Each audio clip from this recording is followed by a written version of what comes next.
So hello viewers, welcome on virtual learning with Anand Jaiswal. और हम लोग बात करने वाले हैं क्लास 11th की बायोलॉजी, जो कि चल रहा था जीव जगत, लिविंग वर्ल्ड। हम लोग लिविंग वर्ल्ड में समझ रहे थे कि डायवर्सिटी, या अभी तो बात हम लोग कर रहे थे कि डेफिनेशन या differentiate between living and non living. हमने कहा था कि इसको चार साइंटिफिक वे से हम लोग इसको डिफरेंशिएट कर सकते हैं। जैसे हमने कहा था कि growth, reproduction, metabolic reaction and चौथा था कॉन्शियसनेस। बेटा चौथे में हम लोग आ चुके हैं। और कॉन्शियसनेस को हम लोग बोलते हैं चेतना। क्या बोलते हैं? चेतना। अब रही बात कि चेतना क्या है, किसी गुड़िया का नाम नहीं है, किसी बच्ची का नाम चेतना नहीं है। यहां पे हम लोग बात कर रहे हैं चेतना मतलब कि अंदर की, खुद की, हमारी एनवायरमेंट के प्रति या किसी के प्रति। मतलब अगर मैं बात करूं कि ये मेरे पास एक वुडन क्राफ्ट है, अगर देखा जाए कि मेरे पास ये एक चीज है, प्लास्टिक है, क्या ये एनवायरमेंट के प्रति इसका सेंसिटिविटी, स्टिमुलस मतलब कि रिस्पॉन्ड, सेंस होगा कि नहीं? आप सोच के बताइएगा। तो आप कहोगे जी नहीं सर, शायद ये नहीं करेगा। क्यों? क्योंकि एक प्रकार का ये लिविंग नॉन होके नॉन लिविंग ऑब्जेक्ट है। दिखाई दे रहा है? फिर मैं कहूं कि अगर चलो छोड़ो उसकी बात, मेरा ये फोन है, ये फोन आईफोन नहीं है, फोन है। और ये फोन का अगर मैं बात करूं कि सराउंडिंग के प्रति इसका कोई सेंसेशन या कोई सेंस, कोई स्टिमुलाई, कोई रिस्पॉन्ड है क्या? तो सर इस एनवायरनमेंट के प्रति क्या है? हाँ, ये है कि इसके अंदर अगर जो प्रोसेसिंग है, जो मैकेनिज्म इसमें बिल्ट की गई, जिसके प्रति ये, जो कि एनवायरनमेंट को उसके प्रति समझ लेता है, अगर ये डिस्चार्ज हो जाए, बैटरी बैकअप इसकी खत्म हो जाए, बंद हो जाए, तो क्या ये रिस्पॉन्ड कर पाएगा? क्या कि जैसा कि अभी बता रहा है 34 degree centigrade temperature, 44 degree centigrade, ऐसे जो बता रहा है ये तो सेंस करके बता रहा है, लेकिन इसमें मैकेनिज्म है, इसे हम लिविंग में डिफाइन नहीं करेंगे। ठीक है, ये भी बात समझ में आ गई। अब यहाँ पे ये एक हमारा क्राफ्ट है। इस क्राफ्ट से अगर मैं बात करूं कि इसके बारे में, ये लिविंग है कि नॉन लिविंग, अगर कॉन्शियसनेस के बारे में बात करूं तो मैं बोलूंगा कि इसका क्या इंपैक्ट होगा इसके एनवायरनमेंट और सराउंडिंग के प्रति। कहोगे सर नेचर न्यूट्रल है, जैसे 2 साल पहले था वैसे आज भी रहेगा। अगर बात करें कि अगर ये आज दिख रहा है तो 10 दिन बाद ये भी ऐसे दिखेगा कि इसमें अंदर कोई भी चेंजेस नहीं, चाहे एनवायरनमेंट कैसा भी हो, बरसात हो, ठंडा हो, गर्मी हो, अगर ये यहाँ रखा हुआ है, अगर इस पर कोई बरसात और पानी इसमें नहीं गिर रही है तब भी इसमें कोई प्रभाव नहीं पड़ेगा। अगर चलो मान लेते हैं कि पानी गिरेगा भी, तो क्या इसका आकार चेंज हो जाएगा? क्या नहीं होगा, आकार नहीं चेंज होगा, क्योंकि इसमें पानी इसमें एब्जॉर्ब हो जाएंगे और यही आकार में बना रह जाएगा। अर्थात ये लिविंग नहीं है, अर्थात आप बोलोगे कि ये लिविंग नहीं है। तो सर लिविंग का एग्जाम्पल, लिविंग का डेफिनेशन कॉन्शियसनेस के अकॉर्डिंग क्या होगा? तो हम बोलेंगे पहले वो चेतना। सबसे पहले आप चेतना का एक हेडिंग लगाइए, और हेडिंग लगाने के बाद लिखिए कॉन्शियसनेस। पहले लिखिए कॉन्शियसनेस,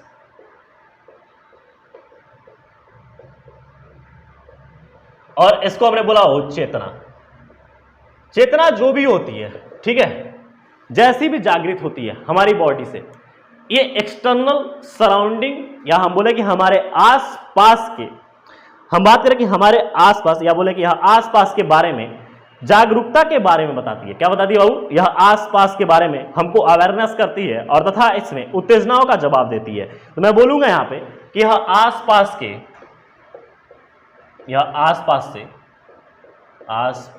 की जागरूकता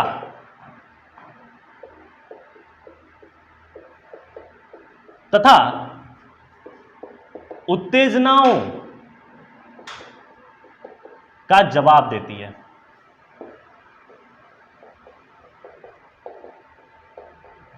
मतलब कि जिस भी इंडिविजुअल के अंदर कॉन्शियसनेस है, वो आसपास की जो भी चीजें हैं उससे जागरूक होगा, और वो जो भी स्टिमुलाई रिस्पॉन्ड कर रही होगी उसका वो क्या करेगा? जवाब पूर्ण रूप से देगा। मतलब मेरे कहने का मतलब है कि अगर मैं बात करूं कि जो भी लिविंग थिंग्स हैं वो एनवायरनमेंट के स्टिमुलस के प्रति सेंसिटिव होंगे, और सेंसिटिव होने के साथ साथ वो रिस्पॉन्ड करेंगे। अगर मैं बात करूं कि जो भी लिविंग थिंग है, मैं यहां पे बात करने वाला हूं कि सराउंडिंग एंड एनवायरमेंट के प्रति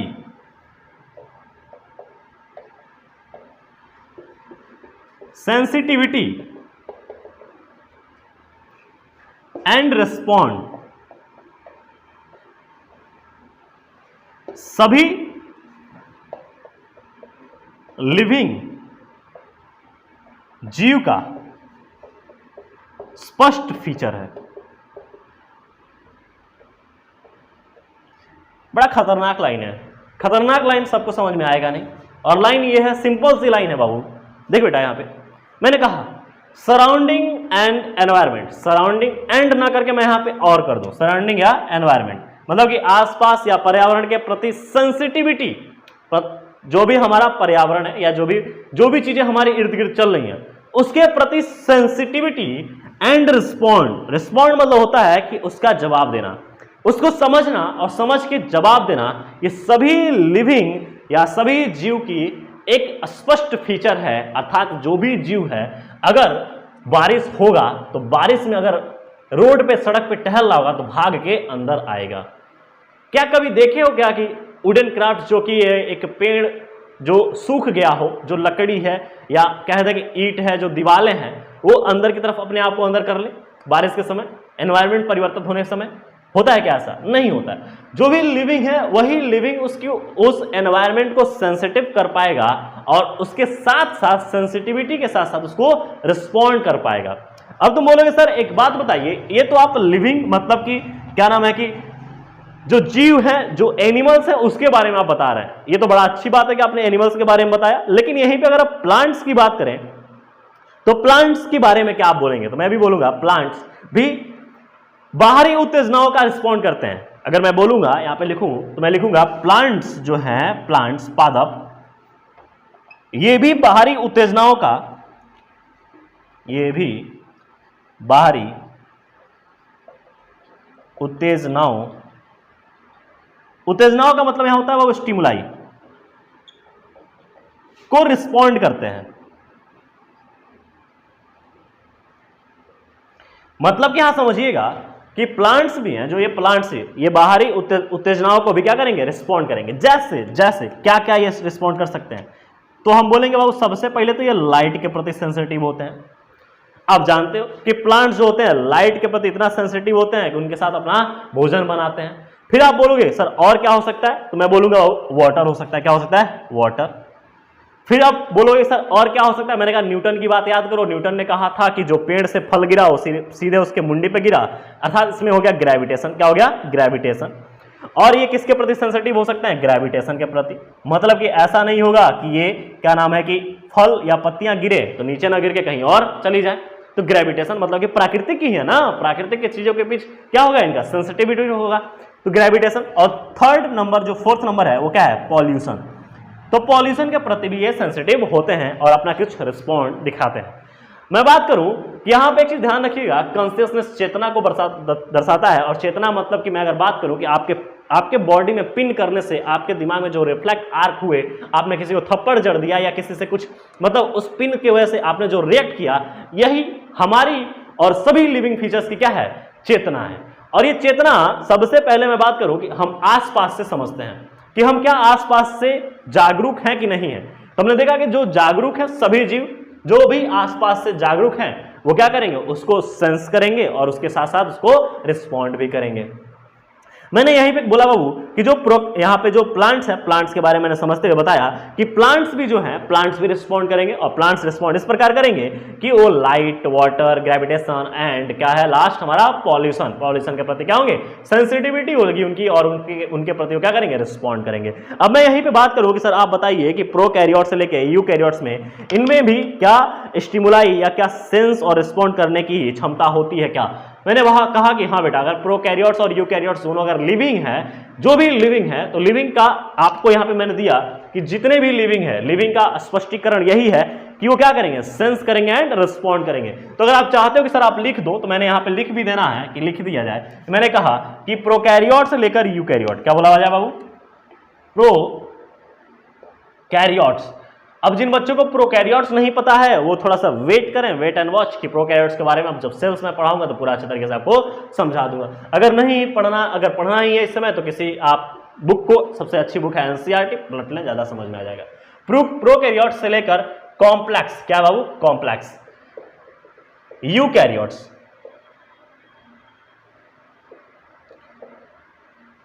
प्रोकैरियोट्स का मतलब होता है, आपको पढ़ाया जाएगा प्रोकैरियोट्स मतलब कि केंद्रक बनते बनते रह गया, मतलब कि केंद्रक अनुपस्थित होगा या हल्का सा उसका धब्बा दिखाई देने को मिलेगा। और कॉम्प्लेक्स यूकैरियोट्स मतलब कि जिसमें पूर्ण रूप से न्यूक्लियस केंद्रक डेवलप होगा। अच्छा, अगर बात की जाए कि प्रोकैरियोट्स से लेकर कॉम्प्लेक्स यूकैरियोट्स तक सभी सेंस एंड रेस्पॉन्ड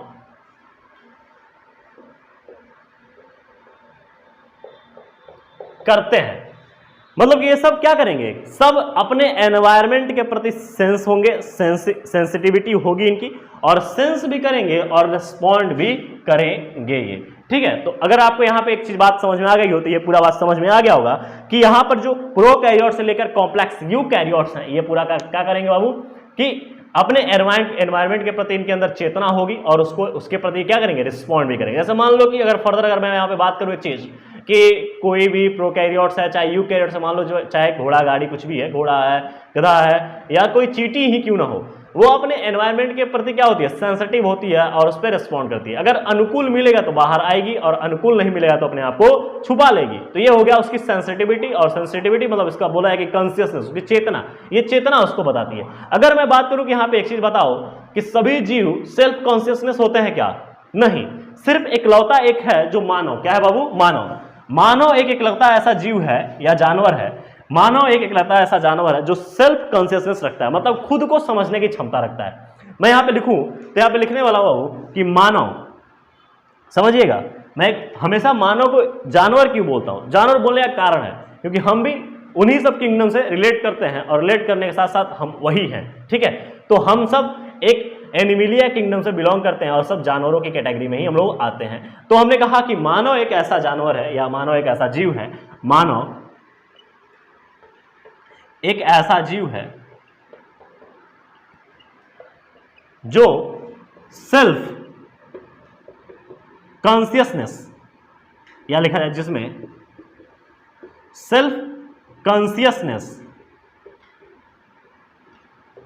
पाया जाता है या होता है। अच्छा, एक चीज देखो कि सेल्फ कॉन्शियसनेस का मतलब है बाबू कि अगर आप अपने आप को समझ लेते हैं, आज पूरा अध्यात्म यही कहता है कि सबसे पहले अपने आप को समझना, और अपने आप को समझना, क्या ये जानवरों से हम कह सकते हैं क्या कि तुम अपने आप को समझो, तुम हो क्या, तुम्हारा अस्तित्व क्या है, तुम्हें पढ़ना क्या है, तुम्हारा सब्जेक्ट क्या है, ये किससे कह सकते हैं हम, एक इंसान से, कि उसके अंदर एक चेतना है और वो चेतना अगर उसने अपने अंदर जागृत कर लिया, सेल्फ कॉन्शियसनेस अपने अंदर बना लिया, तो उसे बाबू कोई भी रोक नहीं सकता। ये खुद की है, खुद को समझाने की, खुद को समझने की क्षमता, और ये खुद को समझने, खुद को समझाने की क्षमता सिर्फ और सिर्फ एक ही को है, वो है इंसान। पूरे जानवरों में किसी के पास नहीं है, एक ही ऐसा जानवर है, एक ही ऐसा जीव है जिसका नाम है इंसान, जिसके अंदर खुद को समझने की क्षमता है। वो अपने बारे में समझ सकता है, अपने जो रिलेटिव्स हैं, जो इर्द गिर्द हैं, उनके थॉट्स को भी समझ सकता है, अपने थॉट्स भी समझ सकता है, अपनी प्रॉब्लम भी समझ सकता है, अपनी बीमारियां भी समझ सकता है। लेकिन अन्य ऐसे जो जीव हैं एनिमिलिया किंगडम के, वो अपने आप को नहीं समझ सकते। इसीलिए बोला गया कि सेल्फ कॉन्शियसनेस मतलब कि चेतना के अंदर जो स्वतः चेतना है, वो सिर्फ और सिर्फ किसमें पाया गया है, मनुष्य में। किसमें पाया गया बेटा, मनुष्य में। तो अगर मैं बात करूं कि इस प्रकार आपको देखने वाली चीजें ये आ गई, और यहीं पे मैं एक नोट पॉइंट लिखूंगा, मैं लिखूंगा इस प्रकार, जो कॉन्शियसनेस है वो लिविंग ऑर्गेनिज्म का डिफाइनिंग फीचर है। मैं यहीं पर लिखने वाला हूं कि इस प्रकार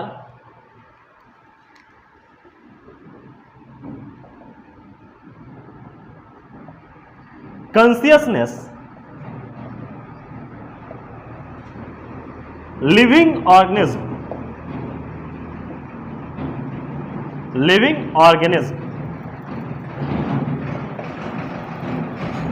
का डिफाइनिंग फीचर है।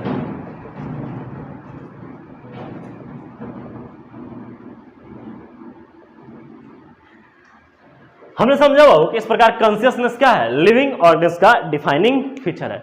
लेकिन मैं यहीं पे एक आपसे तर्क वितर्क करूं तो सबसे पहले एनसीईआरटी ही तर्क वितर्क कर दिया है और कहा है कि चलो एक हम एक्सेप्शन या बोला जाए कि एक एग्जांपल लें, और इस एग्जांपल में समझ के ये बताओ कि क्या लिविंग और नॉन लिविंग के बीच स्पष्टीकरण देने वाला चेतना सही है कि नहीं।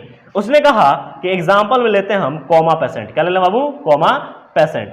आप जानते हो कि जो भी कॉमा में रहते हैं उनके अंदर सबसे पहले एनसीईआरटी में पूछा गया है कि कॉमा पेशेंट जीवित हैं या निर्जीव हैं। पूछा गया है कि कॉमा पेशेंट सजीव हैं या निर्जीव हैं। तो इसके बारे में स्पष्टीकरण मेरा चारों मापदंडों से हम स्पष्ट करेंगे। मैंने कहा वृद्धि छोड़ दो, वो तो ऐसा ही अपवादी केस है। फिर उसके बाद प्रजनन छोड़ दो, अपवादी केस है। मेटाबॉलिक रिएक्शन पे रुक जाना। उसके बाद नीचे आओ कॉन्शियसनेस पे। मैंने कहा कोमा पेशेंट अगर लेटा हुआ है बेड पे, अगर लेटा हुआ है बेड पे, तो बेड पे अगर लेटा हुआ है तो उसके अंदर चेतनाएं सारी खत्म हो गई हैं और वो रिस्पॉन्ड नहीं कर रहा है। बहुत लंबे अरसों से लेटा हुआ है, रिस्पॉन्ड नहीं कर रहा है, स्टिमुलाई नहीं अंदर जा रही है, रिस्पॉन्ड नहीं कर रहा है। परंतु लेकिन इसमें क्या हो रहा है कि एक ग्लूकोज की डिप लगी हुई है। किसकी लगी है बाबू? ग्लूकोज की टिप। और ये ग्लूकोज की टिप इसकी बॉडी में ग्लूकोज को निरंतर भेज रहा है। अब एक चीज बताइएगा कि इसके अंदर रासायनिक क्रियाएं तो हो रही हैं, रासायनिक क्रियाएं हो रही हैं, मतलब कि ग्लूकोज को ले रहा है और एक्सक्रीशन भी कर रहा है, एक्सक्रीशन कर रहा है, डाइजेशन कर रहा है, और उसको इन सब प्रक्रियाओं में ये इनका बॉडी योगदान दे रहा है। तो इनके अंदर क्या चल रहा है बेटा? मेटाबॉलिक रिएक्शन, आणविक क्रियाएं इनके अंदर चल ही रही हैं। तो इस प्रकार ये चेतना का अपवादी केस है। कोमा पेशेंट चेतना का अपवादी केस है कि कोमा पेशेंट क्या है? सजीव है, परंतु किस आधार पर? मेटाबॉलिक रिएक्शन के आधार पर, न कि चेतना के आधार पर, क्योंकि उसकी बॉडी में चेतना है ही नहीं। चुंटी मारो, पेन लेके घोंप दो, कुछ भी प्रभाव नहीं पड़ेगा, क्योंकि उसकी ब्रेन क्या हो गई है? डेड कर गई है। ब्रेन डेड मतलब कि ब्रेन डेड का मतलब होता है कि ब्रेन एक समय तक सुस्ता अवस्था में, लास्ट मतलब अगर बोला है कि एकदम पूर्ण रूप से डेड नहीं हुई है, मतलब ठीक है, लेकिन बॉडी में कोई सेंसेशन नहीं है, परंतु उसके नर्व्स चल रहे हैं और उसका जो उसके बॉडी में ग्लूकोज जो टिप लगी हुई है, उन ग्लूकोज को खा भी रहा है और बढ़िया से डाइजेस्ट करके एक्सक्रीट भी कर रहा है। तो रासायनिक क्रियाएं चल रही है, मेटाबॉलिक रिएक्शन चल रही है, तो क्या है? सजीव है। लेकिन बेटा अगर मेटाबॉलिक रिएक्शन भी उसके अंदर कार्य करना बंद कर दे, तो चेतना भी ना हो, तो क्या हो जाएगा? स्वाहा। क्या हो जाएगा? स्वाहा। उसे हम मानेंगे डेड ऑर्गेनिज्म। क्या मानेंगे बाबू? डेड ऑर्गेनिज्म, डेड जीव। क्या बोलेंगे? डेड जीव। अब यहाँ पे ये बातें समझ में आने के बाद मैं यहाँ पे एक छोटी सी बातें करने वाला हूँ, और वो है ये है कि लाइफ स्पैन। क्या है बाबू? लाइफ स्पैन से बोलते हैं जीवन अवधि, जीवन अवधि। तो मैं यहीं पे थोड़ी सी छोटी सी चीजें आपको समझाता हूं, और यहां से मजेदार चैप्टर, मजेदार टॉपिक, बढ़िया मस्त एकदम एक एक चीज बहुत अच्छे से समझ में आने वाली है। पीछे की तो बहुत अच्छे से समझ में आई ही, और यहां से और मजेदार होने वाला है। तो इसको मिटाने के बाद मैं एक छोटा सा एक टॉपिक समझाने वाला हूं, जीवन अवधि। समझिएगा जीवन अवधि क्या होता है। तो अगर मैं बोलूं सिंपल सी लैंग्वेज में कि जीवन अवधि क्या है, तो आप बोलोगे सर मैं क्लास 12 तो नहीं पढ़ा हूं, परंतु इतना तो पता है कि जीवन अवधि का मतलब होता है कि जन्म से लेकर प्राकृतिक मृत्यु तक की अवधि जीवन अवधि कहलाएगी। ठीक है, इंग्लिश में से बेटा बोलते हैं लाइफ स्पैन। क्या बोलते हैं? Life span. अब इसको मैं बोलूं तो बोलूंगा जीवन अवधि। क्या बोलूंगा? जीवन अवधि। इसको समझिएगा, समझिएगा ये क्या है। Birth to natural death phenomena is known as life span, जीवन अवधि। सर इसको यहां पढ़ाने की जरूरत क्या हो गई? मैंने कहा कि देखो बाबू, जो भी जीव है वो एक निश्चित काल तक जिएगा। यहां पे समझिएगा, जो भी जीव है वो एक निश्चित काल तक जिएगा, तक ही जीवित रहेगा। मतलब कि जो भी जीव है, जो भी सजीव है या जिसने भी जन्म लिया है, वो एक निश्चित काल तक ही जिएगा, और निश्चित काल तक जीने पर उसके अंदर कुछ परिवर्तन आएंगे। और उन परिवर्तन को मैं अगर बोलूं तो सबसे पहले होगा बर्थ, फिर होगा ग्रोथ, फिर मैच्योरिटी, फिर मैच्योरिटी के बाद सेनेसेंस, और उसके बाद डेथ। मतलब कि सबसे पहले आपको समझना है कि क्या हो जाएगा? बर्थ, फिर हो जाएगा ग्रोथ, और जब ग्रोथ होगा तो उसके अंदर क्या आ जाएगी? मैच्योरिटी। क्या आ जाएगा बाबू? मैच्योरिटी। और मैच्योरिटी के बाद क्या होगा? वृद्धावस्था,